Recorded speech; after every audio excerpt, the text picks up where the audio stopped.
This video is brought to you by Skillshare. Skillshare is an online learning community where millions of people... It's raining, but only very lightly. So I'm going to try and make the video before it downpours on me. We'll see how that works. Hey, how's it going? I'm Steve Mathis. Last video I made was a discussion about my gear conundrum, my situation with having Nikon and Sony and Fuji all at the same time and trying to decide how to manage that while I wait for the Nikon Z9 and try and decide if I'm going to go Sony or Nikon. And that'll happen. Hey Ruby, where are you going? Come back over here. One of my dogs is wandering off. Anyway, so here, today's video will be kind of a spin-off of that. There was a bunch of questions that people had about my situation. I've always shot with the Nikon 600 f4 amongst a plethora of other lenses, but my big prime has always been the Nikon 600 f4. In the latest video prior to this one, this is the Sony 400 2.8. So obviously something changed. So I wanted to do a quick discussion about what is going on here with the big lenses. Because this is kind of brand independent, whether you want a 600 f4 or a 400 2.8.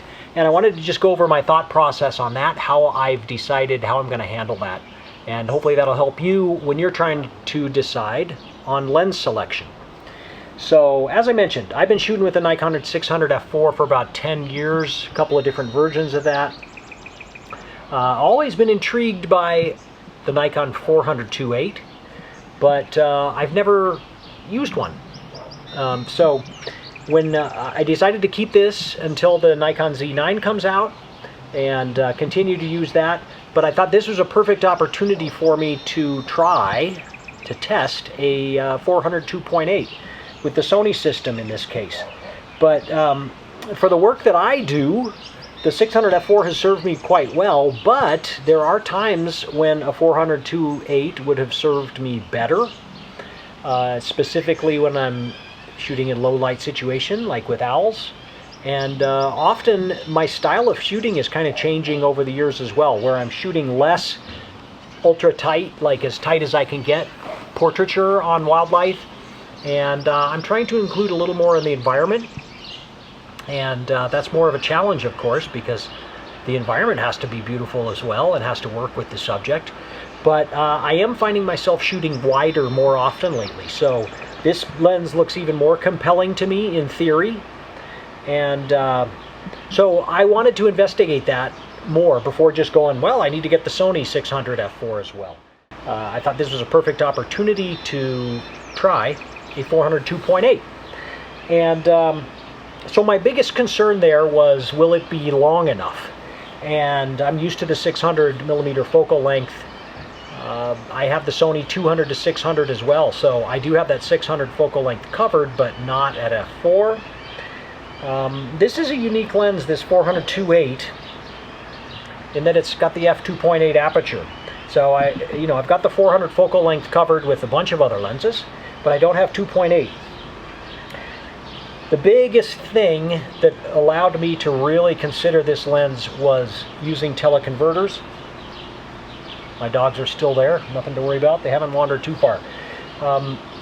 Because with a 1.4 teleconverter, the 400 2.8 becomes a 560 millimeter f4, which is really close to a 600 millimeter f4.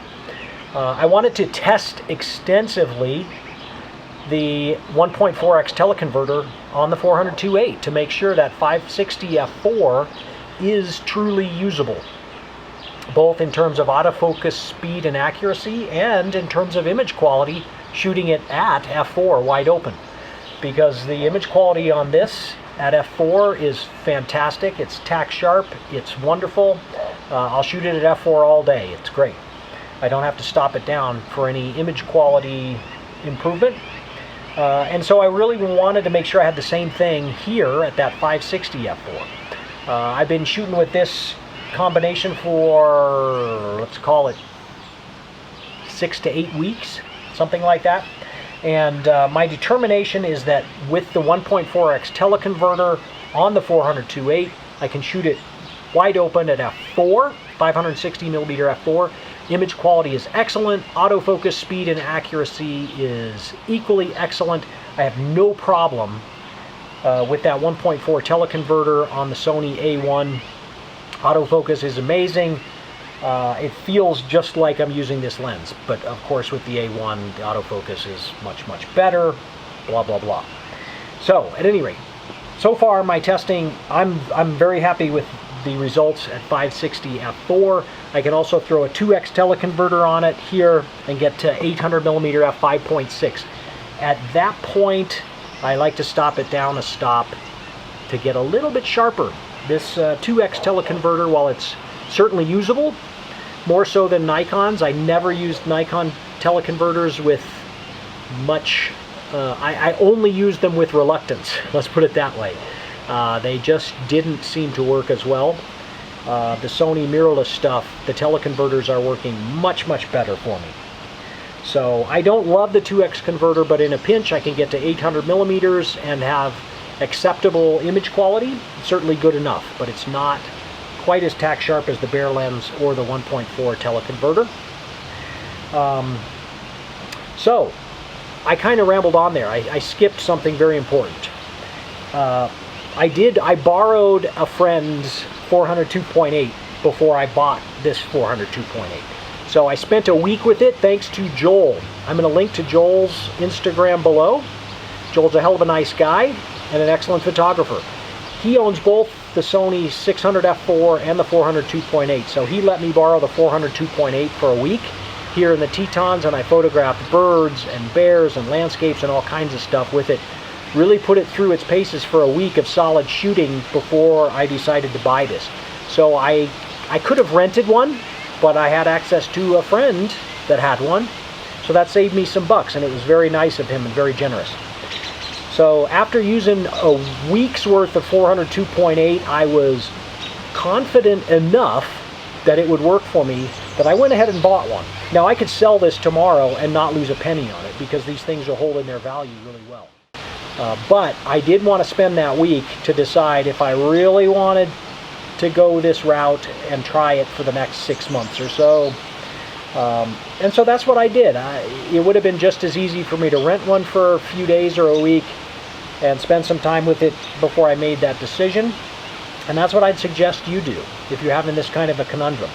Rent one of them or the other, or rent both of them. Spend some time with them. Sure, it costs money, but you know, this is a $12,000 lens and a $13,000 lens. That price difference did not factor into my decision at all. When you're going to spend $12,000 or $13,000 on a brand new lens, I didn't spend that, I bought this used. But when you're going to spend that kind of money, you know, a 10% difference shouldn't really factor into that decision. It should be about the usability and what you're going to be using the lens for. That should be way more important than a 10% price differential. Actually, a little less than 10% price differential between the two lenses. So, so far I'm way into the 402.8. I'm planning on that being my primary big prime lens in the future.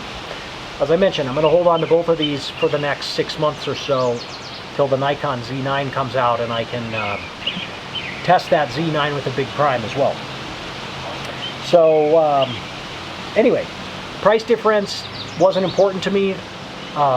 Focal length difference is a big deal, but with the extremely good usability of Sony's teleconverters, focal length and autofocus, no problem at all. I can get to 560 instead of 600 f4. That's to me, an acceptable trade-off to lose 40 millimeters of focal length, to be able to have the extra versatility of shooting at 400 millimeters to include a little bit wider scene, a little bit more of the environment, and also to be able to use f2.8 at 400 millimeters. You can do a lot of different things with f2.8 in terms of background separation. Really, you can just destroy a background with 402.8, and Also, the extra shutter speed that you get at f2.8. You know, I'm going to get twice the shutter speed here as here, given everything else being the same. So there's some significant advantages here, and the only real downside to that I see, well, there's a couple, but the one that concerned me most, was image quality with using a teleconverter. I've used it extensively enough that that's not a problem for me. I can't get to 1200 millimeters here. If I had got the 600 f4, I can put this on it and get to 1200 millimeters.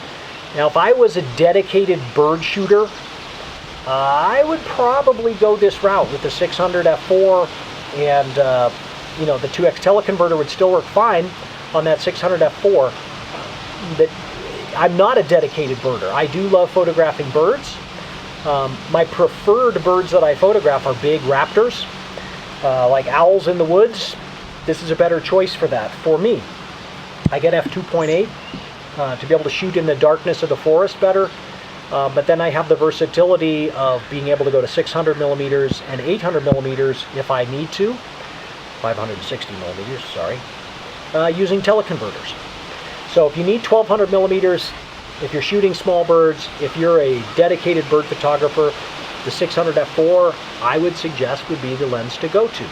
That's not me. I shoot birds, but I also shoot a lot of big mammals. Here in the Tetons, we photograph a lot of grizzly bears, black bears, elk, moose, bison, a lot of big megafauna. And so the 400 millimeter focal length is one that I use a lot. So to be able to have this 400 millimeters works better for me, I think. I'm only a couple months into this experiment, but so far the 400 2.8 seems to be the better choice for me when I have access to really good teleconverters and really good autofocus, like the Sony system is currently offering on the A1, which is what I'm filming with today, the A1, and the Sony 55mm 1.8 lens. So it's currently raining. I lost my dogs. They're off exploring. I've rambled on long enough.